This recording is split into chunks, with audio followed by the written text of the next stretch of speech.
എല്ലാവർക്കും ഒരിക്കൽ കൂടെ നമസ്കാരം, സുസ്വാഗതം. സ്പിരിറ്റ് ഓഫ് ശാസ്ത എന്ന ഈ ജ്ഞാന പരമ്പരയിലേക്ക് വൃശ്ചിക പുലരിയിലെ ഈ സുപ്രഭാതത്തിൽ നിങ്ങളെല്ലാവരും തയ്യാറായി ശാസ്താവിനെ കേൾക്കാൻ വന്നതിൽ അതീവ സന്തോഷം. എല്ലാവരും ഒരിക്കൽ കൂടെ സ്വാഗതം ചെയ്യുകയാണ്. ഓം വന്ദേ ഗുരുപാദദ്വന്ദ്വം അവാങ്മാനസഗോചരം രക്തശുക്ലപ്രഭാമിശ്രം അതൈർക്യം ത്രൈപുരം മഹാ.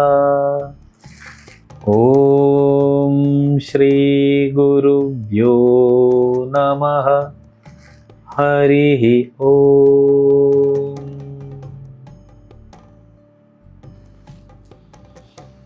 സ്വാമിയെ ശരണമയ്യപ്പ. അപ്പോൾ ഇന്നലത്തെ ക്ലാസ്സിൽ നമ്മൾ കുറച്ച് ചരിത്രവും കുറച്ച് പുരാണങ്ങളും ശബരിക്ക് അയ്യപ്പൻ ഗീത ഉപദേശിക്കുന്നതും 18-ാം പടിയുടെ തത്വങ്ങളൊക്കെ നമ്മൾ മനസ്സിലാക്കി. അതുപോലെ തന്നെ ചരിത്രപരമായ കുറച്ച് കാര്യങ്ങൾ നമ്മൾ ശ്രദ്ധിച്ചു അല്ലേ. അയ്യപ്പൻ്റെ ക്ഷേത്രം വരുന്നതും അതിനു മുമ്പേ ഉണ്ടാകുന്ന കാര്യങ്ങളും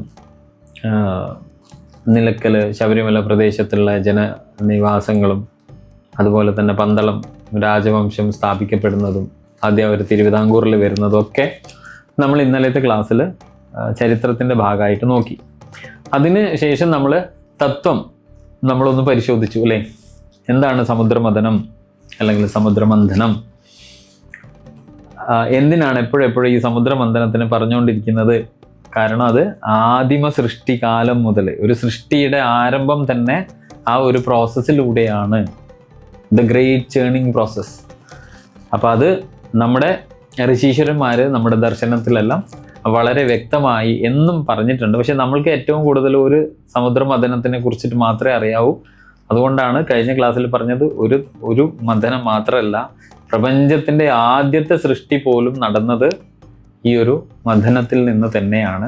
അവിടെ ഇന്ദ്രനും വൃത്രനും എവിടെയാണ് മഥനം നടന്നത് എന്ന് ചോദിച്ചാൽ ഹിരണ്യഗർഭത്തിൻ്റെ ഉള്ളിൽ അല്ലേ. അവിടെ വൃത്രനെ കീഴടക്കി ഇന്ദ്രൻ്റെ ചാലക ശക്തിയാൽ പ്രപഞ്ചം പുറത്തേക്ക് ആവിർഭവിച്ചു അല്ലേ. അങ്ങനെയാണ് നമ്മൾ സൃഷ്ടിക്രമത്തെ മനസ്സിലാക്കിയിട്ടുള്ളത്. ഇതാണ് ഭാരതത്തിൻ്റെ സൃഷ്ടിതത്വം. നമ്മൾ നിർഭാഗ്യവശാൽ ബാക്കി എല്ലാം പഠിച്ചിട്ടുണ്ട്, ആദവും ഹവ്വയും ഒക്കെ നമ്മൾ പഠിച്ചിട്ടുണ്ടെങ്കിലും ഇന്ദ്രനെയും വൃത്രനെയും ഒന്നും നമ്മളെ പഠിപ്പിക്കാൻ വേണ്ടി മക്കോളെ മെനക്കെട്ടില്ല. കാരണം എന്താണ്? അങ്ങനെയാണെങ്കിൽ ആ ഒരു സിദ്ധാന്തം ലോകം അറിയില്ലല്ലോ. അതുകൊണ്ട് ലോകം അറിയാൻ വേണ്ടി ഈ ഭാരതത്തിൻ്റെ സിദ്ധാന്തം അല്ലെ, ഈ സൂര്യ സിദ്ധാന്തം അല്ലെ, ഭാരതം ലോകത്തിന് വെളിച്ചമായി പകർന്നു കൊടുത്ത ഈ ഒരു അറിവിനെ എന്ത് ചെയ്തു? താൽക്കാലികമായ മേഘങ്ങൾ കൊണ്ട് മറച്ചവിടെ വെച്ചു. പക്ഷെ കാലചക്രം എന്ന് പറയുന്നത് വളരെ സത്യമുള്ളതാണല്ലേ. യമൻ എന്ന് പറഞ്ഞാൽ അല്ലേ സമയത്തിൻ്റെ ദേവനാണ്. അത് തിരിഞ്ഞ് വളരെ കൃത്യമായി ആ സൂര്യൻ പുറത്തേക്ക് അല്ലേ. ഏത് സൂര്യനെയും ചന്ദ്രനെയും ഗ്രഹണത്തിൽ ഒരു നിശ്ചിത സമയം മാത്രമേ നമ്മൾക്ക് തടഞ്ഞു നിർത്താൻ വേണ്ടിയിട്ട് പറ്റുള്ളൂ. കാലചക്രത്തിൽ വീണ്ടും അത് സൂര്യശോഭയോടുകൂടി തന്നെ തിരിച്ചു വരും. അപ്പം അതാണ് ഇന്ന് വിശ്വം അല്ലെ, ലോകം എക്സ്പീരിയൻസ് ചെയ്യുന്നുണ്ട്. ഭാരതം അല്ലെ ഇന്ന് ലോകത്തിന് വളരെ വേണ്ടപ്പെട്ട ഒരു രാജ്യമാണ്. സ്വാമി വിവേകാനന്ദൻ്റെ വാക്കുകൾ ഒരിക്കൽ കൂടെ കടമെടുത്താൽ, എൻ്റെ അമ്മ ഭാരതാംബ വീണ്ടും ലോകത്തിൻ്റെ മഹാറാണിയായി മഹാരാജ്ഞിയായി ആ സുവർണ സിംഹാസനത്തിൽ ഇരിക്കുന്നത് ഞാൻ കാണും എന്നാണ് വിവേകാനന്ദൻ്റെ വാക്കുകൾ. അത് സത്യമായി കൊണ്ടിരിക്കുകയാണ്. അപ്പോൾ ഇന്ന് നമ്മൾ ചരിത്രം പരിശോധിക്കുമ്പോൾ നമ്മൾ ഇന്നലെ പാണ്ഡ്യരുടെ കേരള ആഗമനം നമ്മൾ മനസ്സിലാക്കി. അപ്പം ചേര രാജാക്കന്മാർ, ചോള രാജാക്കന്മാർ, പാണ്ഡ്യ രാജാക്കന്മാർ, പല്ലവ രാജാക്കന്മാർ ഇവരൊക്കെ പരസ്പരം പോരടിച്ച ഒരു കാലുണ്ടായിരുന്നു. അത് ഏകദേശം ഒരു 100 നൂറ്റാണ്ടോളം ആ യുദ്ധം നീണ്ടു എന്നാണ് ചരിത്രം ഉണ്ടതിന്. അതായത് AD 900 ആണ്ടു മുതൽ 1064 വരെ അവർ ചോള രാജ്യം ഭരിച്ച രാജാക്കന്മാർ പാണ്ഡ്യരാജ്യം പിടിച്ചടക്കി. ഓരോ ചെറിയ ചെറിയ സ്വരൂപങ്ങൾ എന്നാണ് അന്ന് അതിനെ വിളിച്ചിട്ടുണ്ടായിരുന്നത്. അല്ലെങ്കിൽ ചെറിയ ചെറിയ നാട്ടുരാജ്യങ്ങളായി വേർതിരിഞ്ഞ് തുടങ്ങിയിരുന്ന ആ ചേര രാജ്യത്തെ പലതവണ ആക്രമിച്ചു. അതായത് ഓരോ അക്രമം നേരിടുന്ന സമയത്തും ആ ഒരു സാമ്രാജ്യത്തിൻ്റെ കെട്ടുറപ്പിൽ നിന്ന് ചേര രാജ്യം ചെറിയ ചെറിയ സ്വരൂപങ്ങളായി പരിണമിക്കാൻ വേണ്ടി തുടങ്ങി. അപ്പം അങ്ങനെ എളുപ്പമാണ് അല്ലേ, നമുക്ക് വിഘടിച്ച് നിൽക്കുന്ന ആളുകളെ കീഴടക്കാൻ വളരെ എളുപ്പമാണ്. അപ്പം അതുകൊണ്ട് തന്നെ ഒട്ടുമിക്ക ഈ ചോള ആക്രമണങ്ങളും വിജയം കൈകൊണ്ടു. അതിൻ്റെ അർത്ഥം പാണ്ഡ്യന്മാർ മിക്കവാറും തോറ്റുപോയിരുന്നു. കാരണം അവരൊക്കെ ചെറിയ ചെറിയ സ്വരൂപങ്ങളായി മാറിക്കഴിഞ്ഞ് ആ സമയത്താണ് ആക്രമണം വന്നത്. അങ്ങനെ ഇന്നത്തെ കർണാടകം, ആന്ധ്ര, തമിഴ്നാട് മുതലായ പ്രദേശങ്ങളൊക്കെ കൈക്കലാക്കി മഹത്തായ ഒരു ചോള സാമ്രാജ്യം സ്ഥാപിക്കുകയുണ്ടായി. പല്ലവരും പാണ്ഡ്യരും ചോളരോട് പരാജയപ്പെട്ടു. ഇതൊക്കെ ഈ ദ്രാവിഡ വിഭാഗത്തിൽ പെട്ട ഈ ഭൂപ്രദേശം ഭരിച്ചിരുന്ന ഓരോ രാജവംശങ്ങളാണ്. ചേര രാജവംശം, ചോള രാജവംശം, പാണ്ഡ്യ വംശം, അതുപോലെ പല്ലവർ. അപ്പോൾ ഇവരൊക്കെ ആരോട് തോറ്റുപോയി? ഈ ചോളരോട് തോറ്റുപോയി. ശ്രീലങ്ക മുതൽ സൗത്ത് ഈസ്റ്റ് ഏഷ്യ വരെ ശരിക്കും ചോള രാജാക്കന്മാരുടെ അധീനത്തിലായിരുന്നു. നമ്മൾ ഇന്ന് കാണുന്ന മ്യാൻമാർ, സിംഗപ്പൂർ, ആ പ്രദേശം ഒക്കെ ഇവരുടെ സാമ്രാജ്യമായിരുന്നു. ഇപ്പൊ കൊടുങ്ങല്ലൂര്, ആ സമയത്ത് കൊടുങ്ങല്ലൂര് ഈ പറയുന്ന ഈ 100 വർഷം നീണ്ടു നിന്നിരുന്ന ഈ ഒരു പ്രത്യാക്രമണ കാലഘട്ടത്തിലാണ് കൊടുങ്ങല്ലൂർ, നമ്മുടെ മുസിരിസ് എന്നൊക്കെ നമ്മൾ വിളിക്കുന്ന പട്ടണം. കാരണം അത് ഒരുപാട് ചരിത്രം ഉറങ്ങുന്ന, ഒരുപാട് എന്താ പറയുക, പിറകോട്ട് പോലും ചരിത്ര താളുകളിൽ രേഖപ്പെടുത്തിയ ഒരു ഭൂപ്രദേശമാണ് കൊടുങ്ങല്ലൂർ. അപ്പോൾ അവിടെ ഈ നൂറ്റാണ്ട് യുദ്ധത്തിൻ്റെ കാലഘട്ടത്തിൽ കൊടുങ്ങല്ലൂർ പൂർണ്ണമായും നശിപ്പിക്കപ്പെട്ടു. മുസിരിസ്, വഞ്ചി, മഹോദയപുരം എന്നീ പേരുകളിലെല്ലാം അറിയപ്പെട്ടിട്ടുണ്ടായിരുന്ന കൊടുങ്ങല്ലൂർ ചേര സാമ്രാജ്യത്തിൻ്റെ തലസ്ഥാനം എന്നുകൂടെ വിശേഷിപ്പിച്ചിട്ടുണ്ടായിരുന്നു. ആ തലസ്ഥാനത്തെ പൂർണ്ണമായി നശിപ്പിക്കാനും ചേര സാമ്രാജ്യത്തിന് ആ കാലത്ത് വിദേശങ്ങളുമായിട്ട് നല്ല കച്ചവട ബന്ധങ്ങളൊക്കെ ഉണ്ടായിരുന്നു, വാണിജ്യ ബന്ധങ്ങളൊക്കെ ഉണ്ടായിരുന്നു. ആ സകല വാണിജ്യ ബന്ധങ്ങളും ഇല്ലാതാക്കാനും കൊടുങ്ങല്ലൂരിൽ ഉണ്ടായിരുന്ന കാഴ്ച ബംഗ്ലാവ് പോലും, ആ കാഴ്ച ബംഗ്ലാവ് ഉൾപ്പെടുന്ന മന്ദിരങ്ങളൊക്കെ ആനയെ കൊണ്ട് ഇടിച്ചു നിരത്തി നിലംപരിശാക്കി അതിനെ അങ്ങ് നശിപ്പിച്ചു കളഞ്ഞു. ക്ഷേത്രങ്ങൾ പോലും ചോളന്മാർ ആക്രമിച്ച്, ഇവർ രണ്ടുപേരും ഒരേ സംസ്കാരത്തിൻ്റെ ആൾക്കാരാണ്. അതാണ് ഏറ്റവും വലിയ രസം. കാരണം പൊതുവെ ക്ഷേത്രങ്ങളെ ആക്രമിക്കുന്നത് മുഗളന്മാരാണെങ്കിൽ ഇവിടെ ഈ കാലഘട്ടത്തിൽ നടന്നത് എന്താണെന്ന് പറഞ്ഞാൽ വ്യത്യസ്ത വിഭാഗങ്ങൾ തന്നെ ക്ഷേത്രങ്ങൾ ആക്രമിച്ച് വിഗ്രഹങ്ങൾ കടത്തിക്കൊണ്ടുപോകാം. അങ്ങനെ ഒരു കടത്തിക്കൊണ്ടുപോകലിൻ്റെ കാര്യമാണ് ഞാൻ കഴിഞ്ഞ ദിവസം തെലുങ്കാനയിലെ ഒരു ഉത്സവമായിട്ട് ബന്ധപ്പെട്ടിട്ട് ഞാൻ പറഞ്ഞിരുന്നു. നവദുർഗ ആരാധനയിലെ ബത്തുക്കാമ ഉത്സവം ഇതുപോലെ ചോള പാണ്ഡ്യരുടെ ആക്രമണത്തിൽ ആ പ്രദേശത്ത് നിന്ന് അവിടുത്തെ ഏറ്റവും വലിയ ശിവക്ഷേത്രത്തിലെ ശിവപ്രതിഷ്ഠയെ അവർ തിരിച്ച് എടുത്തു കൊണ്ടുപോയതാണ്. അപ്പോൾ ഇങ്ങനെ ഭാരതത്തിൻ്റെ പല പ്രദേശങ്ങൾ നോക്കിയാലും നമ്മൾക്ക് ഇത്തരത്തിലുള്ള അക്രമങ്ങൾ ആ ഒരു നൂറ്റാണ്ടിലെ യുദ്ധം കൊണ്ട് നമ്മൾ കാണുവാൻ വേണ്ടി സാധിക്കും. ഹിന്ദു രാജാക്കന്മാർ ഉണ്ടായിട്ടും കൂടി ചോളന്മാർ എന്ത് ചെയ്തു? അവർ ഹിന്ദു ദർശനം അല്ലെങ്കിൽ ആദർശം പിന്തുടരുന്ന ആൾക്കാരാണ്. എന്നിട്ട് പോലും ക്ഷേത്രങ്ങളെ അവർ വെറുതെ വിട്ടില്ല. അപ്പോൾ ഓരോ ആക്രമണത്തിന് ശേഷവും ചെറിയ ചെറിയ പ്രദേശങ്ങൾ വീണ്ടും സംഘടിക്കാൻ തുടങ്ങും. എന്താ പറയുക, നമ്മളിപ്പോൾ ഈ കഴിഞ്ഞ കാലത്ത് ഇറാഖിലൊക്കെ ഉണ്ടായ യുദ്ധത്തിൽ കണ്ടില്ലേ, അവിടെ ഗോത്രവർഗ്ഗങ്ങൾ സംഘടിക്കും അമേരിക്കൻ സൈന്യത്തിനെതിരെ പോരാടാൻ. സിറിയയിലൊക്കെ കണ്ടില്ല അതുപോലെ. അപ്പോൾ ഇവിടെ ആ കാലഘട്ടത്ത് ഈ ഒരു പ്രതിഭാസം ഇവിടെയും ഇതുപോലെ തന്നെയായിരുന്നു. ഓരോ അക്രമം കഴിയുമ്പോൾ അതാത് അവശേഷിക്കുന്ന നാട്ടുരാജ്യങ്ങൾ അവർ കുടഞ്ഞ് എഴുന്നേറ്റ് ഇതൊക്കെ ചെറുത്ത് നിൽക്കും.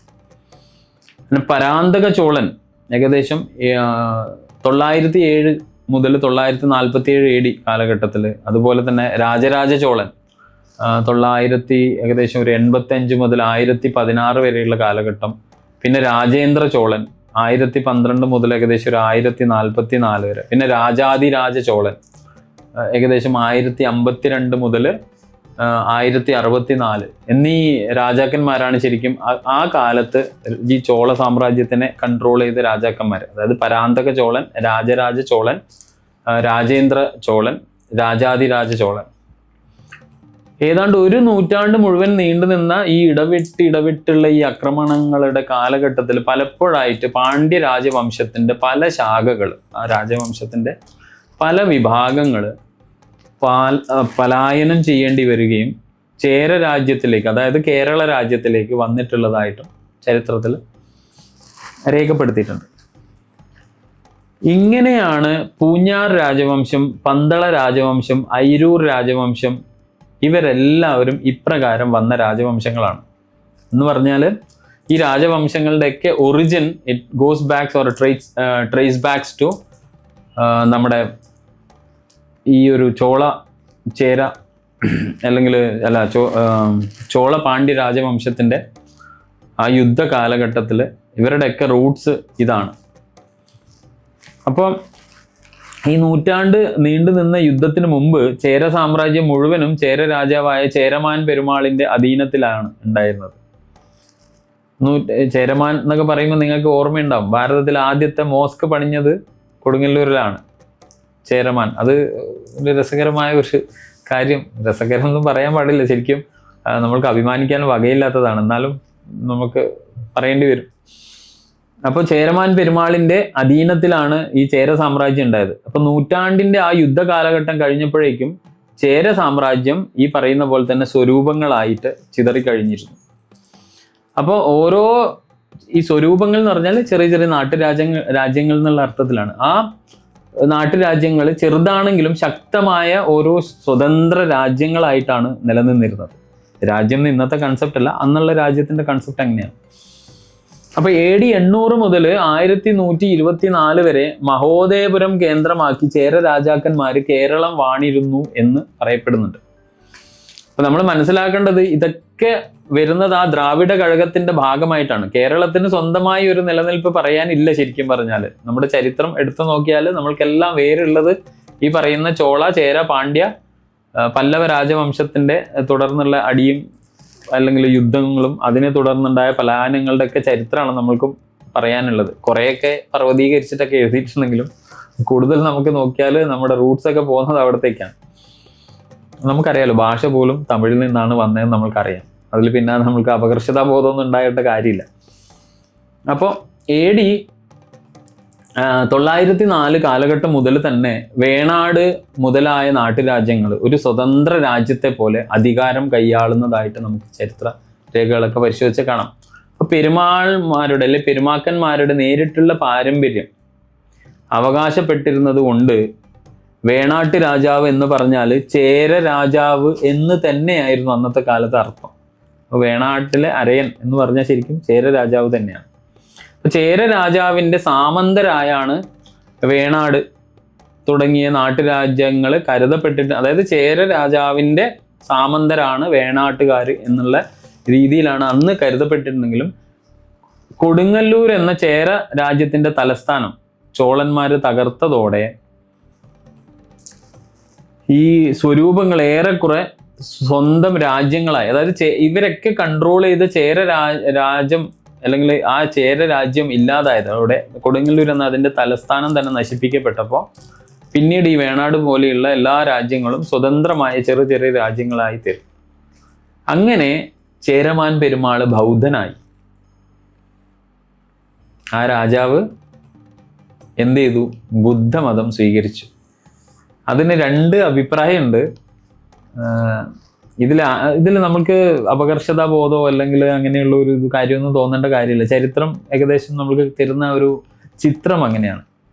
മാനം നഷ്ടപ്പെട്ടിട്ട് ഒളിച്ചോടിപ്പോയി ക്ഷത്രിയ കുലജാതനായ ആള് ഭീരുവായി ആധ്യാത്മിക ജീവിതം സ്വീകരിച്ച് പിന്നീട് അദ്ദേഹത്തെ കാണുന്നത് ഇതിലൊക്കെ തോറ്റു തൊപ്പിയിട്ട് മെക്കയിലേക്ക് പോയി നാട് വിട്ട് അവിടെ മതം മാറിയതായ കഥകളാണ്. അപ്പൊ ഇതൊക്കെ ചരിത്രം പരിശോധിക്കുമ്പോൾ നമുക്ക് മനസ്സിലാവുന്നത് അന്നുണ്ടായ ആ യുദ്ധത്തെ അതിജീവിക്കാൻ വേറെ മാർഗമില്ലാതെ, അതായത് ക്ഷത്രിയനായാലും സാധാരണ ക്ഷാത്രവീര്യത്തിലല്ലേ സ്വയം ബലി കൊടുക്കുകയാണ് പതിവ്. പക്ഷെ എന്തുകൊണ്ടോ ഇങ്ങനെയൊക്കെയാണ് കഥകൾ നമ്മൾ വായിക്കാൻ വേണ്ടിയിട്ട്, അല്ലെങ്കിൽ കഥകൾ നമ്മൾക്ക് കേൾക്കാൻ സാധിക്കുന്നത്, അല്ലെങ്കിൽ മനസ്സിലാക്കാൻ സാധിക്കുന്നത്.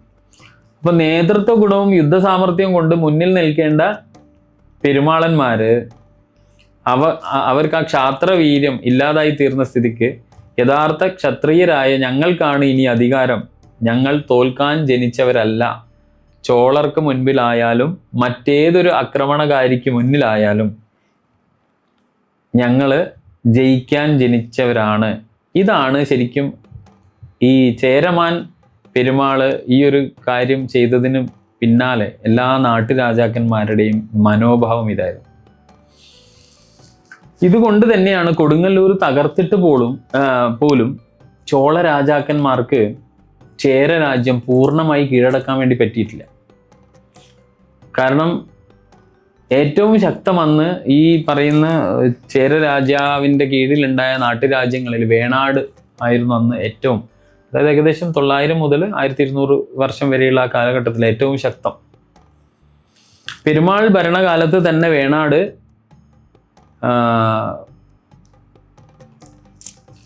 വേണാട് ഒരു സ്വരൂപമായി, അല്ലെങ്കിൽ ആ വേണാടിൻ്റെ വേണാട്ടരജന്മാര് വർമ്മൻ എന്ന ക്ഷത്രിയ സ്ഥാനനാമം ഉപയോഗിച്ചിരുന്നത് ശ്രദ്ധയാണ് ശരിക്കും. അതായത് അവർ ആ ക്ഷാത്രവീര്യത്തെ അടിയറവ് വെച്ചിട്ടില്ല. ഇപ്പൊ പെരുമാളിന്റെ ഭരണത്തിന് കീഴിലുണ്ടായിരുന്ന നാടുകളിൽ നിന്നാണ് സ്വരൂപങ്ങൾ, അതായത് നാട്ടുരാജ്യങ്ങൾ ഉയർകൊണ്ടത്. അവയുടെ സ്വാതന്ത്ര്യം പ്രഖ്യാപിച്ചതിന്, അല്ലെങ്കിൽ അവർ സ്വയം നാട്ടുരാജ്യങ്ങളായി മാറിയതിനു ശേഷം അതിന്റെ പിൻബലമായി പെരുമാളുമായുള്ള ബന്ധത്തെയോ അനുഗ്രഹത്തെയോ ഒക്കെ കൂട്ടുപിടിച്ചതായിട്ട് നമുക്ക് കാണാം. ഈ നാട്ടുരാജ്യത്തിൻ്റെ ഒക്കെ വളർച്ചയുടെ ന്യായീകരണത്തിനും സാമൂഹ്യമായ അംഗീകാരത്തിനൊക്കെ ഇത്തരം കഥകൾ തലമുറകളിലൂടെ പ്രചരിപ്പിക്കേണ്ടത് ആവശ്യമായി അല്ലേ? കാരണം ഇങ്ങനെ വളർന്നു വന്ന നാട്ടുരാജ്യങ്ങളിൽ വേണാട്, പെരുമ്പടപ്പ്, അതുപോലെ വെള്ളാട്ടിരി, ആറങ്ങോട്, നെടിയിരിപ്പ്, കോലത്തിരി, അങ്ങനെ മധ്യകാല കേരള ചരിത്രത്തിൽ ചിരപ്രതിഷ്ഠ നേടിയ കുറേ നാട്ടുരാജാക്കന്മാരാണ്, അല്ലെങ്കിൽ നാട്ടുരാജ്യങ്ങളാണത്. അപ്പോൾ പെരുമാളിൽ നിന്ന് ഈ ഒരു സ്വരൂപങ്ങൾക്ക്, അല്ലെങ്കിൽ ഈ ഒരു രാജ്യങ്ങൾക്ക് ലഭിച്ച അവകാശങ്ങളുടെ കഥകൾ മറ്റുള്ളവയെ അപേക്ഷിച്ച് ശക്തവും മഹത്തരവുമായതിൻ്റെ കാരണം നമുക്ക് തന്നെ മനസ്സിലാക്കാവുന്ന. ഒരുപാട് രാജ്യങ്ങൾ ഉണ്ടായതിൽ വേണാട്, പെരുമ്പടവ്, വെള്ളാട്ടിരി, ആറങ്ങോട്, അതുപോലെ നെടിയിരിപ്പ്, കോലത്തിരി പോലെയുള്ള രാജ്യങ്ങൾക്ക് അവരുടെ ക്ഷാത്രവീര്യത്തിനനുസരിച്ചിട്ടാണ് ശരിക്കും അവകാശങ്ങളുടെ എണ്ണത്തിൽ വർധനവുണ്ടായിട്ടുള്ളത്. അപ്പോൾ പെരുമാക്കളിൽ നിന്ന്, അല്ലെങ്കിൽ പെരുമാൾമാരിൽ നിന്ന് മരുമക്കത്തായ അവകാശം കൊച്ചി രാജവംശത്തിന് അടിത്തറ വന്നപ്പോൾ, അതായത് ആ മരുമക്ക സമ്പ്രദായമാണ് കൊച്ചി രാജവംശത്തിന്റെ അടിത്തറ. അപ്പൊ അവസാന പെരുമാളിൽ നിന്നുള്ള പാരമ്പര്യമാണ് വേണാട്ട് രാജവംശത്തിന് ശക്തി പകർന്നത്. അപ്പൊ പണ്ടൊക്കെ നമുക്കറിയാം, കോഴി കൂവിയാൽ കേൾക്കുന്ന സ്ഥലവും ചുള്ളക്കാടും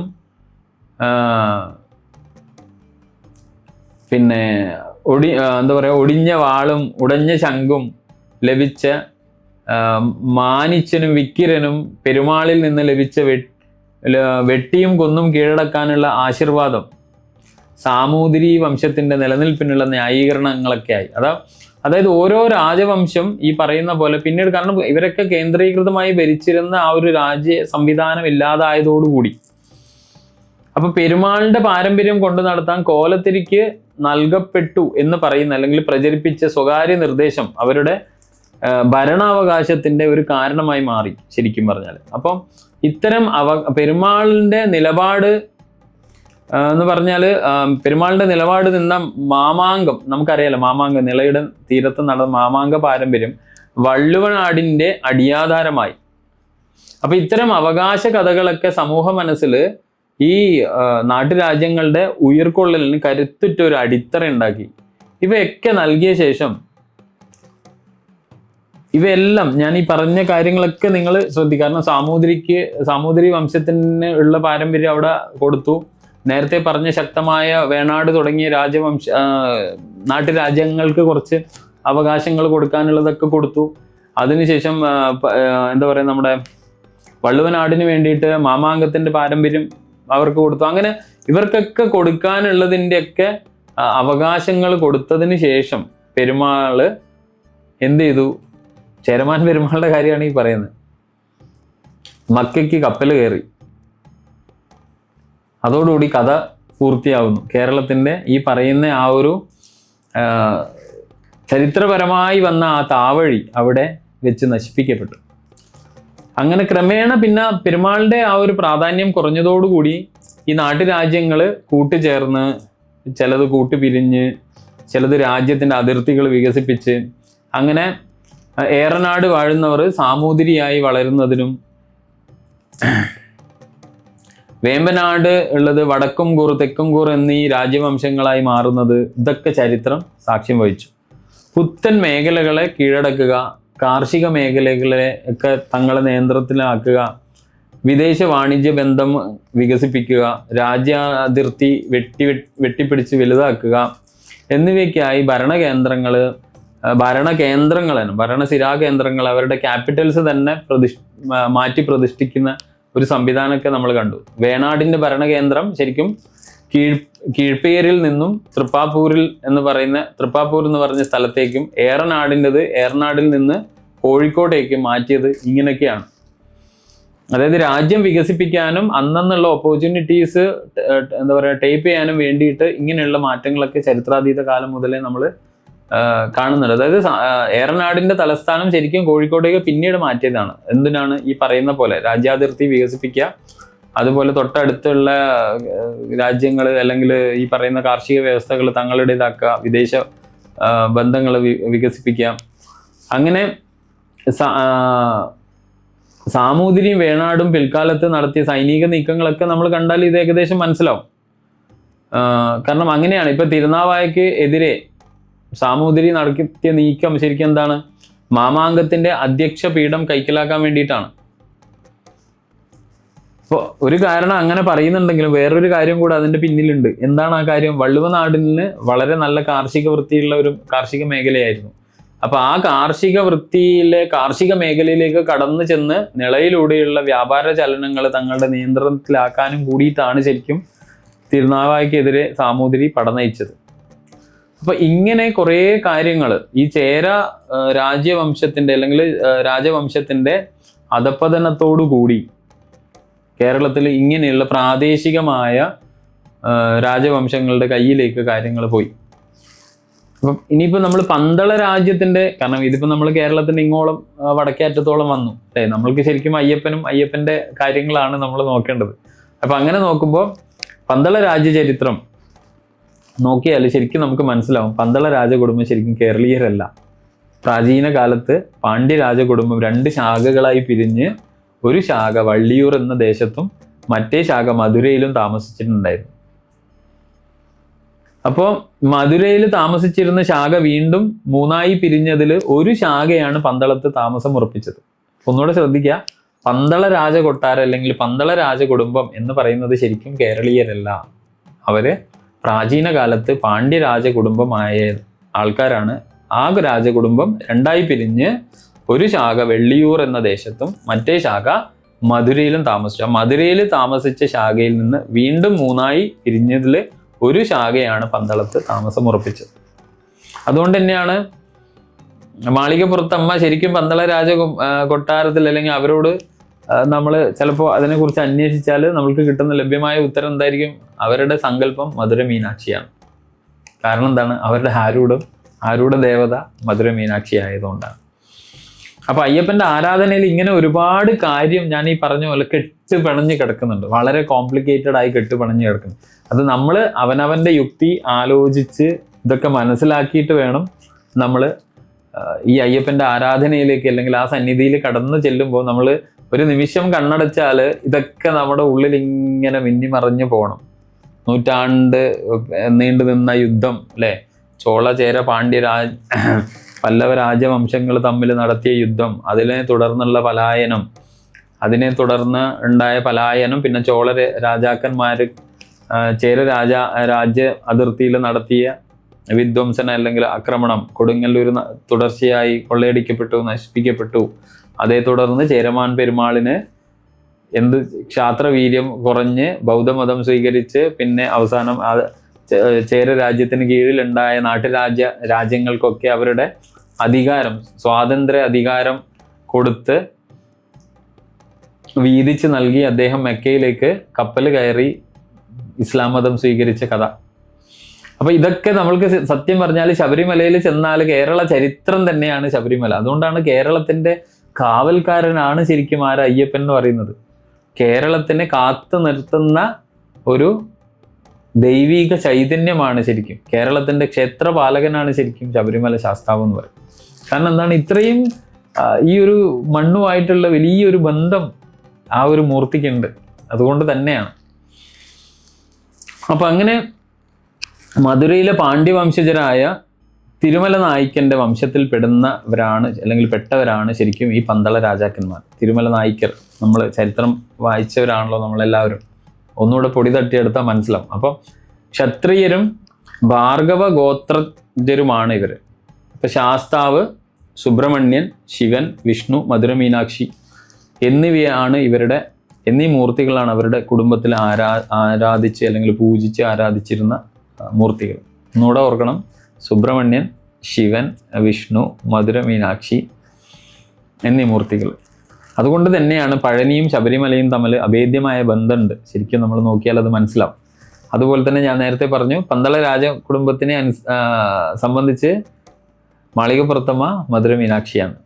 അപ്പൊ ഇങ്ങനെ നമ്മൾ വളരെ ആഴത്തിൽ ചരിത്രം പഠിക്കുമ്പോൾ യഥാർത്ഥത്തിൽ ശബരിമല എന്താണെന്നുള്ള പിക്ചർ അല്ലെങ്കിൽ ചിത്രം നമ്മുടെ മനസ്സിൽ തെളിഞ്ഞു വരും.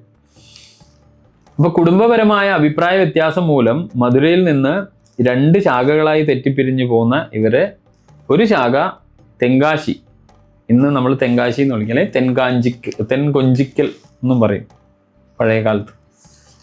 മറ്റൊരു ശാഖ കിഴക്കൻ മലകളിലൂടെ സഞ്ചരിച്ച് പൂഞ്ഞാറിലും എത്തിച്ചേർന്നു.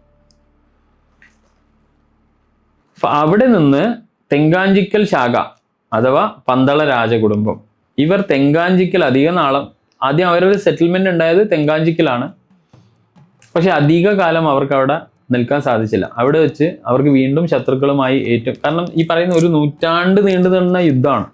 തുടർച്ചയായ ആക്രമണങ്ങളാണ്. അപ്പോൾ അങ്ങനെ ശത്രുക്കളുമായി ഏറ്റുമുട്ടുകയും തോൽവി സമ്മതിച്ച് നിലയ്ക്കലിലേക്ക് അവർക്ക് താവളം മാറ്റേണ്ടി വന്നു. തെങ്കാശിയിൽ നിന്ന് നിലയ്ക്കലേക്ക് താവളം മാറ്റേണ്ടി വന്നു. പാണ്ഡ്യ രാജാക്കന്മാർ ആദ്യം എത്തിച്ചേർന്നത് നിലയ്ക്കലും. അത് AD 904 നിലയ്ക്കലെത്തിയ രാജകുടുംബം തദ്ദേശികളുമായുള്ള ഏറ്റുമുട്ടലിൽ പരാജയപ്പെട്ട് തുടർന്ന് അവർ എങ്ങോട്ടേക്ക് പോയി? അച്ഛൻ കോവിലേക്ക് മാറി. അച്ഛൻ കോവിലകം തീർത്ത് കഴിഞ്ഞുകൂടുമ്പോൾ ഒരു വിഭാഗം കോന്നിയൂരിലേക്ക് വീണ്ടും മാറി. ഇതിനിടെ പന്തളത്തെത്തി കുറേ ഭൂമി വാങ്ങി കോവിലകം പണി കഴിപ്പിക്കുകയും ചെയ്തു. അപ്പം ഇതൊരു മൈഗ്രേറ്ററി രാജകുടുംബമായിട്ടാണ് നമുക്ക് മനസ്സിലാക്കാൻ വേണ്ടി പറ്റുക, അല്ലേ?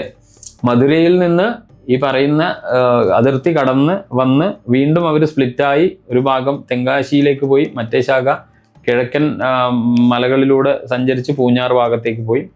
തെങ്കാശിക്കൽ വന്ന ആൾക്ക് അധികാലം അവിടെ നിൽക്കാൻ പറ്റിയില്ല. വീണ്ടും ആക്രമണം നേരിട്ട് നിലയ്ക്കലേക്ക് പോയി.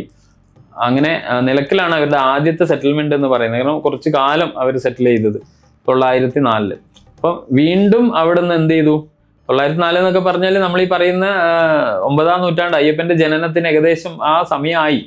അയ്യപ്പന്റെ ജനനം ആ ഒരു കാലഘട്ടത്തിലാണ് നമ്മൾ മണികണ്ഠന്റെ ജനനം കാണുന്നത്. അങ്ങനെ ആ നിലയ്ക്കലിലെത്തിയ രാജകുടുംബം വീണ്ടും അവിടെയുള്ള തദ്ദേശവാസികളുമായിട്ട് ഏറ്റുമുട്ടലിൽ പരാജയപ്പെട്ട് വീണ്ടും അച്ഛൻ കോവിലേക്ക് മാറി. അച്ഛൻ കോവിലിൽ നിന്ന് അവിടെ കുറച്ച് കോവിലകൊക്കെ തീർത്ത് അവർ കഴിഞ്ഞുകൂടുമ്പോൾ അവിടെ നിന്ന് വീണ്ടും ഒരു വിഭാഗം കോന്നിയൂരിലേക്ക് മാറി. ഇതിനിടെ ഒരു വിഭാഗം പന്തളത്തെത്തി, അച്ഛൻ കോവിലിൽ നിന്ന് പന്തളത്തെത്തി അവിടെ കുറേ ഭൂമി വാങ്ങി കോവിലകം പണി കഴിപ്പിക്കുകയും ചെയ്തു. അങ്ങനെ AD 9-ാം നൂറ്റാണ്ടിൽ തുടങ്ങിയ ഈ മൈഗ്രേഷൻ AD 1170 11-ാം നൂറ്റാണ്ട് ഏകദേശം 12-ാം നൂറ്റാണ്ട് ആകുമ്പോഴേക്കും അച്ഛൻ കോവിലിലും കോന്നിയൂരിലും പന്തള രാജാക്കന്മാരെ ആധിപത്യം ഉറപ്പിച്ചു. പക്ഷെ ഇവരുടെ ടോട്ടൽ ഫാമിലി ഇവർ താമസിപ്പിച്ചിരുന്നത്, അതായത് സ്ത്രീകളെയും കുഞ്ഞുങ്ങളെയൊക്കെ ഇവർ താമസിപ്പിച്ചത് എവിടെയാണ്? പന്തളത്താണ്. ഈ സ്ഥലം ശരിക്കും പറയുന്നത് അവർ താമസിച്ച സ്ഥലത്തിന്റെ പേര് ശരിക്കും കൈപ്പുഴ എന്നായിരുന്നു. അതിനെയാണ് പിന്നീട് പാണ്ടിത്താവളം എന്ന് വിളിച്ചതും അത് ലോപിച്ചിട്ടാണ് പന്തളം ഉണ്ടായതും എന്ന് പറയപ്പെടുന്നത്. അപ്പൊ പന്തളം എന്ന വാക്ക് വന്ന വഴിയാണ്. കൈപ്പുഴ എന്ന് പറയുന്ന ആ സ്ഥലം പിന്നീട് ഈ പാണ്ഡ്യന്മാര് സെറ്റിൽ ചെയ്ത സ്ഥലമായിട്ട് പാണ്ടിത്താവളം എന്ന് വിളിക്കുകയും ആ പാണ്ഡിത്താവളമാണ് പിന്നെ പന്തളം ആയി രൂപപ്പെട്ടത് എന്നും പറഞ്ഞു. അപ്പം ഇനി പൂഞ്ഞാറിലേക്ക്, കിഴക്കൻ മലകള് സഞ്ചരിച്ച് പൂഞ്ഞാറിലേക്ക് പോയ ഒരു വിഭാഗം ഉണ്ടെന്ന് നമ്മൾ നേരത്തെ പറഞ്ഞല്ലോ. അത് കൊല്ലവർഷം ഏകദേശം 365 എന്ന് പറയുമ്പോൾ 11-ാം നൂറ്റാണ്ട് തന്നെ, 1189 തിരുവിതാംകൂറിലെ ഒരു ആദിത്യവർമ്മ രാജാവാണ് പാണ്ഡ്യ രാജവംശത്തിലെ ഈ ശാഖയെ കുടിയിരുത്തുവാൻ വേണ്ടിയിട്ട് പൂഞ്ഞാർ എന്ന സ്ഥലം ദാനം ചെയ്തത്. അപ്പോൾ ശ്രദ്ധിക്കണം, ഒരു വിഭാഗം സെറ്റിൽ ചെയ്ത് അവര് കൈപ്പുഴയിൽ സെറ്റിലായി. അതായത് ഈ പറഞ്ഞ പോലെ തെങ്കാശി, പിന്നെ അവിടുന്ന് നിലക്കലിന് അവിടെ അധികകാലം താമസിക്കാൻ പറ്റാതെ അച്ഛൻ കോവിൽ പോയി കോവിലൊക്കെ ഉണ്ടാക്കി അവിടുന്ന് വീണ്ടും അവര് കൈപ്പുഴയിലെത്തി. അങ്ങനെയാണ് പന്തളത്ത് അവർ സെറ്റിലാവുന്നത്. ഒരു വിഭാഗം മധുരയിൽ നിന്ന് വന്ന ഒരു വിഭാഗം ചെന്നത് പൂഞ്ഞാറ് ഭാഗത്താണ്. അവിടെ തിരുവിതാംകൂർ രാജവംശത്തിലെ ആദിത്യവർമ്മ രാജാവ് ഈ വന്ന ശാഖയെ കുടിയിരുത്താൻ വേണ്ടിയിട്ട് പൂഞ്ഞാർ എന്ന സ്ഥലം ദാനം ചെയ്തു ആ ഭാഗത്ത്.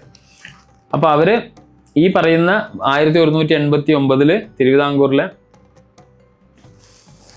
രാജാവ് പാണ്ഡ്യ രാജാക്കന്മാരുമായിട്ട് അടുത്ത ബന്ധമുണ്ടായിരുന്ന ഒരു പാണ്ഡ്യ രാജവംശജൻ തിരുവിതാംകൂറിലേക്ക് കുടിയേറി പാർത്തപ്പോൾ അദ്ദേഹത്തിന്റെ കുടുംബത്തിന് കുടിയിരുത്തുവാൻ വേണ്ടിയിട്ട് പൂഞ്ഞാർ എന്ന സ്ഥലം ദാനം ചെയ്തത്. ഇത് തിരുവിതാംകൂർ ചരിത്രത്തിൽ എഴുതിയ വാക്കുകളാണ് ഞാനിപ്പോൾ വായിച്ചത്. അപ്പോൾ ചേര-ചോള പാണ്ഡ്യ പല്ലവ ചരിത്രത്തെയും അതുപോലെ തന്നെ പന്തള രാജചരിത്രത്തെയും കുറിച്ചുള്ള ഈ ഒരു സാമാന്യ ധാരണകൾ ഉണ്ടെങ്കിൽ നമ്മൾക്ക് ശബരിഗിരീശനുമായി ഇല്ലെങ്കിൽ ശബരിമല ശ്രീ ശാസ്താവുമായി ബന്ധപ്പെട്ട ഐതിഹ്യത്തിൻ്റെയും ചരിത്രത്തിൻ്റെയും കുരുക്കഴിക്കാൻ നമുക്ക് എളുപ്പമാണ്. അല്ലെങ്കിൽ കുറച്ചുകൂടെ നമുക്ക് സ്മൂത്തായിട്ട് നമുക്കത് കൈകാര്യം ചെയ്യാം. അപ്പോൾ ഈ പറഞ്ഞത് അത്രയും നമ്മൾ എന്തിനു വേണ്ടിയിട്ടാണെന്ന് പറഞ്ഞാൽ, ഇനി നമ്മൾ പറയാൻ പോകുന്ന ചരിത്രം കേൾക്കുമ്പോൾ നിങ്ങൾക്ക് ഏകദേശം ക്ലിയർ ആയിട്ട് മനസ്സിലാവും അയ്യപ്പൻ്റെ ചരിത്രം, അയ്യപ്പൻ്റെ എങ്ങനെയാണ് ഈ ആരാധന സമ്പ്രദായങ്ങളൊക്കെ ഉണ്ടായത്, ശബരിമലയ്ക്ക് ഇത്രയും വലിയ പ്രാധാന്യം കിട്ടാനുള്ള കാര്യം എന്തായിരുന്നു എന്നുള്ളതൊക്കെ ഏകദേശം നിങ്ങൾക്കൊരു ധാരണ കിട്ടും. ഇപ്പോൾ കഴിഞ്ഞ ദിവസം നമ്മൾ തത്വം പരിശോധിക്കുന്ന സമയത്ത് സമുദ്രമഥനത്തിൻ്റെ കാര്യം പറഞ്ഞു. അവിടെ ഹിരണ്യഗർഭ മഥനത്തിൻ്റെ കാര്യം പറഞ്ഞു. ഇന്ദ്രൻ്റെയും വൃത്രൻ്റെയും വടംവലി, അട്രാക്ഷൻ റിപ്പൾസീവ് ഫോഴ്സസ് തമ്മിൽ നടക്കുന്ന വടംവലിയിൽ അല്ലെങ്കിൽ മഥനത്തിൽ അല്ലെങ്കിൽ മന്ഥനത്തിൽ ഹിരണ്യഗർഭം, ആ ബ്രഹ്മാണ്ടം പൊട്ടിത്തെറിച്ച് അതിൽ നിന്ന് പ്രപഞ്ചം പ്രകടമായി. ഇത് തന്നെയാണ് ആധുനിക ശാസ്ത്രം പറയുന്ന ആ ബിഗ് ബാങ് തിയറി. അപ്പോൾ അത്തരം ഒരു വടംവലി അല്ലെങ്കിൽ മന്ഥനം ലോകത്ത് സംഭവിക്കുമ്പോൾ പൊതുവായതും സൃഷ്ടിക്ക് ശേഷം ഓരോ നിമിഷവും സംഭവിക്കുന്ന എല്ലാ കാര്യത്തിനും ഈ ഒരു മഥനം അല്ലെങ്കിൽ മന്ഥനം ബാധകമാണ്. അതായത് ആദ്യകാലം തുടങ്ങിയ സൃഷ്ടി മുതൽ ഇന്ന് നമ്മളിപ്പോൾ സംസാരിക്കുമ്പം ഒരു നിമിഷം നടക്കുന്ന സൃഷ്ടികളിൽ പോലും എന്ത് സംഭവിക്കുന്നു? അട്രാക്റ്റീവ് റിപ്പൾഷൻ എന്ന ഈ തിയറി ആപ്ലിക്കബിൾ ആണ്. ഇത്തരം മന്ഥനങ്ങൾ എല്ലാ അസ്തിത്വത്തിൻ്റെ, അതായത് ഈ പ്രപഞ്ചത്തിലുള്ള എല്ലാ അസ്തിത്വത്തിൻ്റെ എല്ലാ തലങ്ങളിലും ഇത് സംഭവിക്കുന്നു.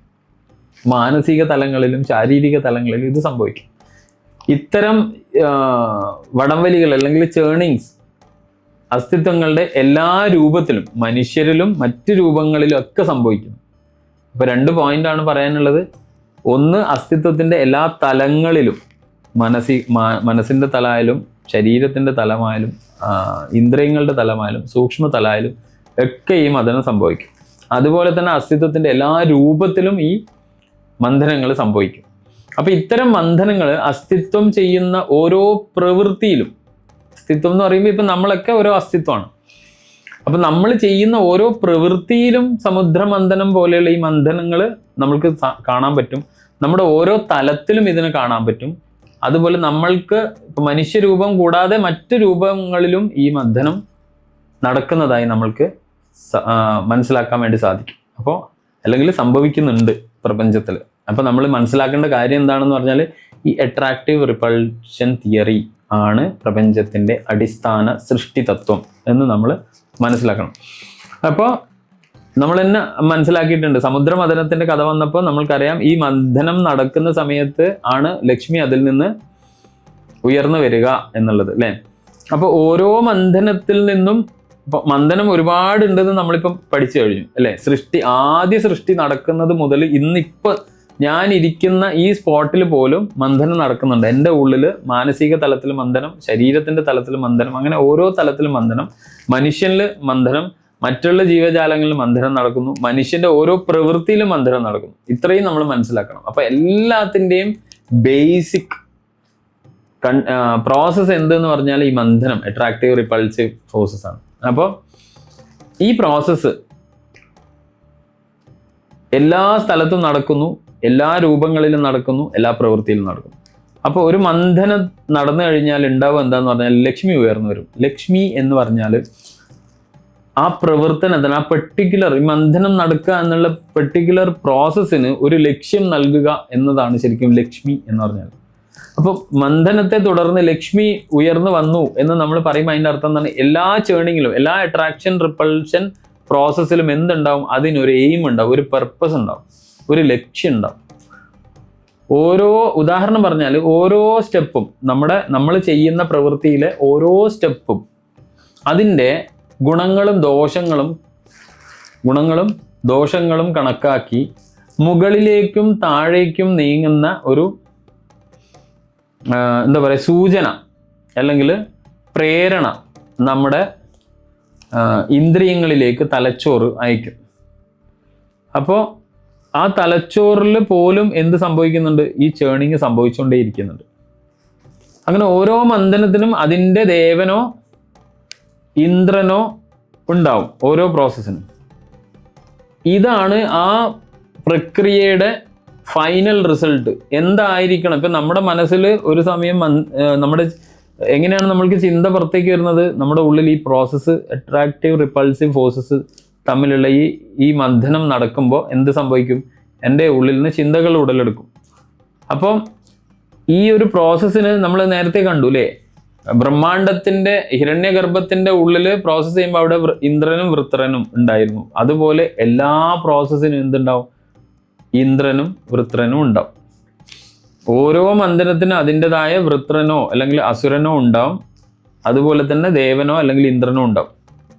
അപ്പോൾ ഇന്ദ്രൻ എന്താണ് ചെയ്യാന്ന് പറഞ്ഞാൽ ഇതിൻ്റെ ഫൈനലായ റിസൾട്ടിന് വേണ്ടിയിട്ടുള്ള പ്രേരണ, പുഷിങ് എനർജി, അതാണ് ആര്? ഇന്ദ്രൻ നിർവഹിക്കുന്നതെങ്കിൽ വൃത്രൻ എന്നുള്ളത് ഈ പ്രോസസ്സ് ചെയ്യുന്നതിലൂടെ എൻ്റെ ഉള്ളിൽ ഉണ്ടാവാൻ പോകുന്ന മാറ്റത്തിനെ ഇത് പ്രിവെന്റ് ചെയ്ത് പിടിക്കും. ജഡത്വം. മനസ്സിലായോ? ഓരോ മന്ഥനവും സ്വന്തം ലക്ഷ്മിയെ ഉൽപ്പാദിപ്പിക്കുന്നു. അതായത് പ്രവർത്തനത്തിന് വേണ്ടിയിട്ട് ഒരു ലക്ഷ്യം അതിൻ്റെ ഉള്ളിൽ നിന്ന് പുറത്തേക്ക് വരും. ഓരോ മന്ഥനവും അതിൻ്റെ അമൃത് ഉൽപ്പാദിപ്പിക്കുന്നു. അമൃത് എന്ന് പറഞ്ഞാൽ നമുക്കറിയാലോ, ആ പ്രോസസ്സിൻ്റെ റിസൾട്ടിനെ വിളിക്കുന്ന പേരാണ് അമൃത്. അത് ആ അമൃത് എന്ന് പറഞ്ഞാൽ ആ പ്രപഞ്ചത്തിൽ ശാശ്വതമായും എന്നും നിലനിൽക്കുന്നതായ സനാതനമായ ഒരു സ്വാധീനം, ഒരു ഇൻഫ്ലുവൻസ് ആണ് അത് ക്രിയേറ്റ് ചെയ്യുക. ഇത് കുറച്ച് താത്വികപരമാണ്, പക്ഷെ ഇത് നമ്മൾ പഠിച്ചെടുക്കേണ്ടതാണ്. കാരണം ഇതാണ് മനുഷ്യന്റെ മനസ്സിനെ മതിക്കുന്നതാണ് ശരിക്കും മന്ഥനം. അപ്പൊ നമ്മുടെ ഓരോ തലത്തിലും ഈ മന്ഥനം നടക്കും. ആ നടക്കണമെങ്കിൽ ആരുണ്ടാവണം? രണ്ടാൾക്കാരുണ്ടാവണം. ഇന്ദ്രനും ഉണ്ടാവണം, വൃത്രനും ഉണ്ടാവണം. അപ്പൊ ഇന്ദ്രൻ എന്താണ് ചെയ്യുക? ഈ പ്രോസസ്സ്, ഈ പ്രക്രിയ തുടർന്ന് കൊണ്ടേ പോവാൻ, ഇതിൻ്റെ അനന്തര ഫലം കിട്ടുന്നത് വരെ ഇതിനെ തുടർന്ന് പോവാൻ വേണ്ടിയിട്ടുള്ള ഊർജം അല്ലെങ്കിൽ ആ ഒരു പുഷിങ് എനർജി ആയിട്ട് നമ്മുടെ ഉള്ളിൽ നിൽക്കുന്നതാണ് ഇന്ദ്രൻ. എന്നാൽ ഈ പ്രോസസ്സ് എൻ്റെ ഉള്ളിൽ എന്ത് പരിവർത്തനം ഉണ്ടാക്കിയാലും അത് വേണ്ട, ഇപ്പൊ വേണ്ട എന്ന് പറഞ്ഞിട്ട് തടുത്ത് നിർത്തുന്ന ആളാണ് ആര്? വൃത്രൻ. അപ്പൊ ഇന്ദ്രൻ പുഷ് ചെയ്യുമ്പോൾ വൃത്രൻ തന്നിലേക്ക് അടുപ്പിക്കും അതിനെ. ഇതാണ് ഓരോ മന്ഥനത്തിനും നമ്മുടെ ഉള്ളിൽ സംഭവിക്കുന്ന ഈ രണ്ട് നെഗറ്റീവ് ആൻഡ് പോസിറ്റീവ് ഫോഴ്സസ്. ഇനി ഇത് നടന്നുകൊണ്ടേ ഇരിക്കുമ്പോൾ എൻ്റെ ഉള്ളിൽ നിന്ന് ലക്ഷ്മി പുറത്തേക്ക് വരും.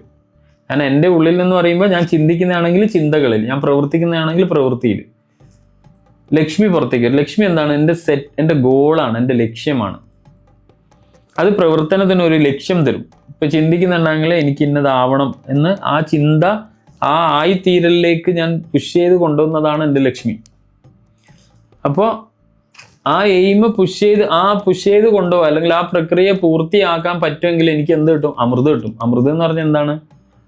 ഒരു ശാശ്വതമായ ഇൻഫ്ലുവൻസ് എൻ്റെ ഉള്ളിൽ അത് സൃഷ്ടിക്കും. ഇപ്പോൾ ഉദാഹരണത്തിന് എനിക്ക് ഇന്ന ജോലി വേണം എന്നുള്ളത് എന്താണ്? അതൊരു മന്ഥനാണ്. അതിൽ ആ ചിന്തയെ എന്നും പുഷ് ചെയ്ത് എൻ്റെ മനസ്സിലേക്ക് ലൈവാക്കി നിർത്താൻ വേണ്ടിയിട്ട് എൻ്റെ ഉള്ളിൽ ഇന്ദ്രൻ്റെ ശക്തി ഉണ്ടാവണം. എന്നാൽ ഇതേ ഇന്ദ്രൻ്റെ ശക്തി എൻ്റെ ഉള്ളിൽ ഉണ്ടാകുമ്പോൾ ഒരാൾ എന്ത് ചെയ്യും? എൻ്റെ ഉള്ളിൽ വൃത്രൻ എന്ന് പറഞ്ഞ ഒരു എനർജിയും കൂടെ അവിടെ ഉണ്ടാവും. അയാൾ എന്ത് ചെയ്യും? ഈ കണ്ടിന്യൂസ് പ്രോസസ്സിനെ ബ്രേക്ക് ചെയ്യാൻ വേണ്ടിയിട്ടുള്ള എല്ലാ ശ്രമവും അയാൾ ചെയ്യും. എന്നാൽ ഈ പ്രോസസ്സ് ഇങ്ങനെ നടന്നുകൊണ്ടിരിക്കുമ്പോൾ ഞാൻ ആഗ്രഹിച്ച ആ ഫലത്തിലേക്ക് ഞാനൊരു ലക്ഷ്യം സെറ്റ് ചെയ്യും. എൻ്റെ ഉള്ളിൽ തന്നെ ആ ലക്ഷ്യബോധം ഉണരാൻ തുടങ്ങും. അതാണ് ലക്ഷ്മി. അങ്ങനെ ഇന്ദ്രന്റെ ഫോഴ്സും ലക്ഷ്മിയുടെ പിൻബലത്തോടു കൂടി ഞാൻ പോകുന്നുണ്ടെങ്കിൽ എനിക്ക് എന്ത് കിട്ടും? അമൃത് കിട്ടും. അമൃത് എന്താണ്? ഇൻഫ്ലുവൻസ് ആണ്. ആ പറഞ്ഞ കാര്യം, എൻ്റെ സ്വഭാവത്തിലുള്ള ആഗ്രഹങ്ങൾ, എനിക്ക് വേണ്ട എന്താ പറയുക, എൻ്റെ വിഷസ്, ഇതൊക്കെ മാനിഫെസ്റ്റ് ചെയ്യാൻ വേണ്ടിയിട്ട്, ഇതൊക്കെ എനിക്ക് നേടാൻ വേണ്ടിയിട്ട് എൻ്റെ ഉള്ളിൽ ഉണ്ടാക്കുന്ന ഇൻഫ്ലുവൻസ് ആണ് അമൃത് എന്ന് പറയുന്ന തത്വം. കുറച്ച് ഫിലോസഫിക്കൽ ആയതുകൊണ്ടാണ് ഇത്രയും വിശദീകരിച്ച് പറയേണ്ടി വരുന്നത്. പക്ഷെ ഇത് മനസ്സിലാക്കേണ്ട ഏറ്റവും അടിസ്ഥാനപരമായ ഒരു സൈക്കോളജിയാണ്. ഇത് നമ്മൾക്ക് പിടികിട്ടിയാൽ നമ്മൾക്ക് ജീവിതത്തിൽ എല്ലാത്തിനെയും ഓവർകം ചെയ്യാനുള്ള ശക്തി നമ്മൾക്ക് കിട്ടും. മരണം എന്ന അർത്ഥം വരുന്ന മൃത് എന്ന ധാതുവിൽ നിന്നാണ് അമൃത് എന്ന ശബ്ദം വരുന്നത്. അമൃത് എന്ന വാക്കിന്റെ അർത്ഥം മരണം ഇല്ല എന്നല്ല ശരിക്കും. അതായത് ശാശ്വതമായ, നിത്യമായ, നിതാന്തമാണ് എന്നുള്ള അർത്ഥമാണ്. അതിനാൽ അമൃത് ശരിക്കും ഒരു ഒറ്റയ്ക്ക് കുടിക്കേണ്ട ഒരു പദാർത്ഥമല്ല, എനിക്ക് മാത്രം കിട്ടേണ്ടതല്ല. അതെന്താണ്? ഓരോ പ്രവൃത്തിയുടെ മായാത്ത ഫലം, അതാണ് ശരിക്കും എന്താണ്? നശിക്കാത്തത് എന്ന് പറയുന്നില്ലേ? ഏത് പ്രവൃത്തിക്കും നമ്മൾക്ക് കിട്ടുന്ന ഒരു റിസൾട്ടാണ് ശരിക്കും എന്ത്? അമൃത്. അത് അതിൻ്റെ മായാത്ത ഫലമാണ് ആ പ്രവൃത്തിയുടെ. അതൊരിക്കലും അല്ലേ, നമ്മളിപ്പോൾ എന്ത് നന്മ ചെയ്താലും എന്ത് തിന്മ ചെയ്താലും അതിനൊരു റിസൾട്ട് ഉണ്ട്. ആ റിസൾട്ടിൻ്റെ പേരാണെന്ത്? അമൃത്. കാരണം ആ റിസൾട്ടിന് മരണമില്ല. റിസൾട്ട് അതെന്തായാലും ആ പ്രോസസ്സിൻ്റെ എൻഡിൽ ആ സാധനം ഉണ്ടാവും. അപ്പം ഇങ്ങനെ പ്രപഞ്ചത്തിൻ്റെ അല്ലെങ്കിൽ പ്രാപഞ്ചികമായ അസ്തിത്വത്തിൻ്റെ സ്ഥൂലമായതും ഭൗതികവുമായ തലങ്ങളിലും അതുപോലെ മനുഷ്യൻ്റെയും മൃഗങ്ങളുടെയും അസ്തിത്വത്തിൻ്റെ സൂക്ഷ്മ തലങ്ങളിലും ഈ ഒരു പ്രോസസ്സ് നടന്നുകൊണ്ടേയിരിക്കുന്നുണ്ട്. ഈ സമുദ്രമന്ഥനം എന്ന് പറയുന്ന കാര്യം നടന്നുകൊണ്ടേയിരിക്കുന്നു. അപ്പോൾ അതിനെ തുടർന്നാണ് നമ്മൾ ബാക്കിയുള്ള കഥകളൊക്കെ അറിഞ്ഞിട്ടുള്ളത്. ഇതിപ്പോൾ ഞാൻ ഇതിൻ്റെ അടിത്തറയാണ് നമ്മൾ ചർച്ച ചെയ്തിട്ടുള്ളത്. കാരണം ഈ അടിത്തറ മനസ്സിലാക്കിയാൽ നമ്മൾക്ക് മുൻപോട്ട് പോകാൻ വളരെ താത്വികപരമായി മുൻപോട്ട് പോകാൻ വളരെ എളുപ്പമാണ്. ഈ പറയുന്ന മഹിഷന്റെ തത്വവും മഹിഷിയുടെ തത്വവും ഒക്കെ, ഇതൊക്കെ അവസാനം നമ്മുടെ മനസ്സിൽ ഉണ്ടാവുന്ന സംഘർഷങ്ങളിൽ നിന്ന് നമ്മുടെ മനസ്സിനെ രക്ഷപ്പെടുത്തി, നമ്മുടെ മനസ്സിന് ലക്ഷ്യബോധം കൈവരിച്ച് നമ്മുടെ ജീവിതത്തിലെ എല്ലാ പ്രതിസന്ധികളും തരണം ചെയ്യാനുള്ള ഊർജം എന്നിൽ ക്രിയേറ്റ് ചെയ്യുന്ന ഒരു പ്രോസസ്സാണ് ശരിക്കും ഈ പറയുന്ന ആധ്യാത്മികത. അതുകൊണ്ട് തന്നെയാണ് ഋഷീശ്വരന്മാർ ഈ മഹാവാക്യങ്ങളൊക്കെ പറഞ്ഞത്. തത്വം അസി. ഇതിനു വേണ്ടി ഞാൻ പുറത്തൊരു ശക്തിയല്ല ആശ്രയിക്കേണ്ടത്, ആ ശക്തി എൻ്റെ ഉള്ളിൽ കുടികൊള്ളുന്നുണ്ട്. പുറമെ ഇത്രയും വിശാലമായ ഒരു പ്രകൃതിയിൽ നിന്ന് ആ ശക്തിയെ വേർതിരിച്ചെടുക്കാൻ എനിക്ക് ഒരുപാട് ചൈതന്യമോ ഊർജമോ പ്രാണനോ ഒക്കെ വേണം. എന്നാൽ എൻ്റെ ശരീരത്തിൽ കുടികൊള്ളുന്ന ഇതിനെ എനിക്ക് അനുഭവിക്കാൻ ഏറ്റവും എളുപ്പമാണ്. അപ്പം അതുകൊണ്ട് തന്നെ ഋഷീശ്വരന്മാർ നമ്മളോട് വളരെ വ്യക്തമായി പറഞ്ഞിട്ടുണ്ട്, അഹം ബ്രഹ്മാസ്മി. ഞാൻ വേറെ എവിടെയും ബ്രഹ്മത്തെ തിരഞ്ഞു പോവേണ്ടതില്ല, എൻ്റെ ഉള്ളിലുണ്ട്. അനുനിമിഷം എൻ്റെ മാനസിക തലത്തിലും എൻ്റെ അസ്തിത്വ തലത്തിലും ഭൗതിക തലത്തിലും സംഭവിച്ചു കൊണ്ടിരിക്കുന്ന ഒരു കാര്യമാണ് മഥനം. മഥനത്തിനൊരു ഇന്ദ്രൻ ഉണ്ടാവും, അത് ഒരു വൃത്രനും ഉണ്ടാവും. അപ്പോൾ ഈ ഇന്ദ്രനും വൃത്രനും കൂടി ചെയ്യുന്ന ഈ മഥനത്തിൽ ലക്ഷ്മി ഉയർന്നു വരും. ആ ലക്ഷ്മി എന്താണോ ഈ മഥനത്തിന് കാരണമായത്, അതിൻ്റെ ലക്ഷ്യബോധമാണ് ലക്ഷ്മി. അതിനുശേഷം ആ പ്രവൃത്തി പൂർത്തിയാവുന്നതോടുകൂടി എനിക്ക് അമൃത് കൈവരും. അതാ ആ ഒരു പ്രക്രിയയുടെ ഫലത്തെയാണ് നമ്മൾ അമൃത് എന്ന് വിളിക്കുന്നത്. ഇത് അടിസ്ഥാനപരമായി നമ്മൾ മനസ്സിലാക്കേണ്ട കാര്യമാണ്. ഇത് മനസ്സിലാക്കി കഴിഞ്ഞാൽ തന്നെ ജീവിതത്തിൻ്റെ പ്രധാന പ്രശ്നത്തിൻ്റെ ഒരു സൊല്യൂഷൻ നിങ്ങളെ കയ്യിൽ, നമ്മൾ പറയില്ല യൂണിവേഴ്സൽ മെഡിസിൻ എന്ന് പറയുന്നില്ലേ, ആ യൂണിവേഴ്സൽ മെഡിസിൻ ആണ് ഇത് ശരിക്കും. കാരണം എല്ലാ യുദ്ധവും എല്ലാ ശത്രുതയും നടക്കുന്നത് നമ്മുടെ പുറത്തല്ല, നമ്മുടെ മനസ്സിലാണ്. ശരിക്കും ഇന്നർ കോൺഫ്ലിക്റ്റ് ആണ് നമ്മുടെ ശരീരത്തിൻ്റെ അല്ലെങ്കിൽ നമ്മുടെ സാമൂഹിക ജീവിതത്തിൻ്റെ, വ്യക്തിപരമായ ജീവിതത്തിൻ്റെ, ദാമ്പത്യ ജീവിതത്തിൻ്റെ ഒക്കെ റൂട്ട് കോസ് എന്താണെന്ന് പറഞ്ഞാൽ അത് അവനവൻ്റെ ഉള്ളിൽ സംഭവിക്കുന്ന ഇന്നർ കോൺഫ്ലിക്ട്സ് ആണ്. ആ ഇന്നർ കോൺഫ്ലിക്ട്സ് മാനിഫെസ്റ്റ് ചെയ്ത് പുറത്തേക്ക് വരുമ്പോഴാണ് ഞാൻ അത് തിരിച്ചറിയുന്നു എന്ന് മാത്രമേ ഉള്ളൂ വ്യത്യാസം. എൻ്റെ ഉള്ളിൽ നടക്കുന്ന അതിസൂക്ഷ്മമായ ഈ സംഘട്ടനങ്ങൾ അത് ഉടലെടുക്കുന്ന സമയം തന്നെ എനിക്ക് അടിച്ചമർത്താൻ പറ്റുമെങ്കിൽ ഇവ പ്രശ്നങ്ങളായി എൻ്റെ പുറത്ത് മാനിഫെസ്റ്റ് ചെയ്ത് വരില്ല. ഇതൊരു വലിയ ശാസ്ത്ര തത്വമാണ്. അപ്പോൾ ഇതൊക്കെ നമ്മൾക്ക് ക്ലാസ്സിൽ ചർച്ച ചെയ്യേണ്ടത് തന്നെയാണ്. അതുകൊണ്ടാണ് ഇത് പറയുന്നത്. നിങ്ങൾ വിചാരിക്കും അയ്യപ്പൻ്റെ കഥ എന്ന് പറഞ്ഞിട്ട് ഇതെന്താണ് ഒരുപാട് ഫിലോസഫി, സൈക്കോളജി പറയുന്നത്. പക്ഷെ അയ്യപ്പൻ എന്ന തത്വം പിറന്ന് വീഴുന്നത് തന്നെ എന്തിനാണ് എന്ന് നമ്മൾ അടുത്ത ക്ലാസ്സുകളിൽ നമ്മൾ പഠിക്കും. ആ സമയം നമ്മൾക്ക് വിശദമായി മനസ്സിലാവും, ഇപ്പോൾ പറഞ്ഞതിൻ്റെ അർത്ഥം എന്താണെന്ന് വിശദമായി മനസ്സിലാവും. അപ്പോൾ ഇന്ന് നമുക്ക് ഇത്രയിൽ നിർത്താം. ഇന്ന് നമ്മൾ ചരിത്രവും തത്വവും വളരെ വിശദമായി അനലൈസ് ചെയ്തിട്ടുണ്ട്.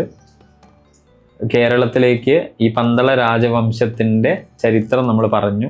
അവരെത്തി നിൽക്കുന്ന സ്ഥലം, സമയം, കാരണം ഇതൊക്കെ പറഞ്ഞു. പിന്നീട് നമ്മൾ അയ്യപ്പൻ്റെ താത്വികപരമായ തലത്തിൽ പോയി തത്വം ആണ് നമ്മൾ ചർച്ച ചെയ്തത്.